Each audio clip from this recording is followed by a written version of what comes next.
भयानक जंगल में एक डाकू रहता था। वह लोगों को लूटकर अपना घर चलाता था।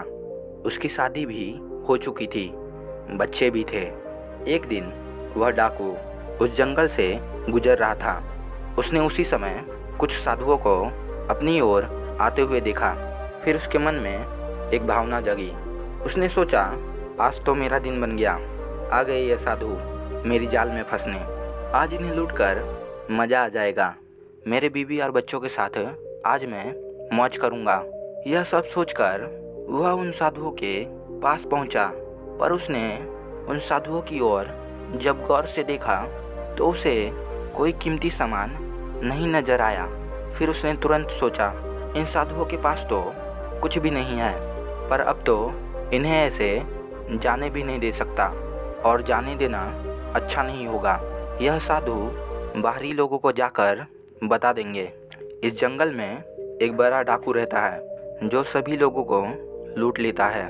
उसके डर से कोई इस जंगल में नहीं आएंगे। उस डाकू ने ऐसा सोचकर उन साधुओं को मारने का निश्चय किया। फिर उसने उन साधुओं पर तेज धारदार शस्त्रों से प्रहार करना चाहा कि तभी उसमें से एक साधु ने कहा, रुको, हे मूर्ख मानव, तुम यह सब पाप कर्म क्यों कर रहे हो? इस पर उस डाकू ने कहा, यह भी कोई पूछने की बात है?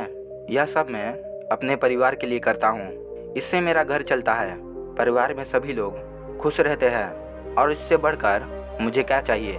फिर उस साधु ने कहा, अरे चल, मान लिया कि तू सब कुछ अपने परिवार के लिए करता है, पर एक बात सोच कर बता, कल इस काम को करते समय तुझे कुछ हो गया तो क्या तेरे परिवार वाले तेरा साथ देंगे? वह डाकू जोर से बोला, मेरा परिवार मेरा खाते है, वह मेरा साथ नहीं देंगे तो किसका देंगे? फिर उस साधु ने कहा, तुम सबसे बड़े मूर्ख हो, तुम्हें कुछ नहीं मालूम। अगर यही बात है तो तुम जल्दी जाओ और अपने परिवार की परीक्षा लेकर आओ। उन्हें तुम अपनी पूरी सच्चाई बताना और पूछना कि इस पाप कर्म में कौन कौन तुम्हारा भागीदार बनेगा। फिर वह डाकू कुछ सोचने लगा। उसने सोचा, यह तो सही बात है, इन साधुओं को भी बता देता हूँ मेरे परिवार मेरा कितना साथ देते हैं। फिर वह तुरंत भागा भागा अपनी पत्नी और बच्चों के पास गया और उसने अपनी पूरी सच्चाई बताई। और वह बोला, अब तुम लोग यह बताओ कि यह सब काम मैं तुम लोगों के लिए ही करता था। तुम लोग हो ना मेरे साथ, मेरे इस पाप कर्म में भागीदार? यह सुनकर उसकी पत्नी और बच्चों ने कहा, इस पाप में हम भागीदार कैसे हो सकते हैं?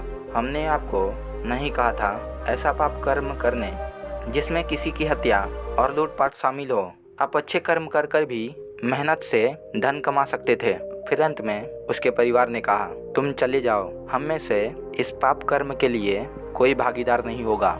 इतना सब सुनकर वह डाकू अब रुक गया। उसके लिए आसपास की हवा थम सी गई थी। अब वह बड़े सोच में पड़ गया। मैं जिसके लिए मर रहा था उन्होंने ही मेरा साथ नहीं दिया। यह जिंदगी व्यर्थ ही चली गई, कुछ नहीं हुआ। मुझे अब पता चला वह साधु कितने अच्छे हैं।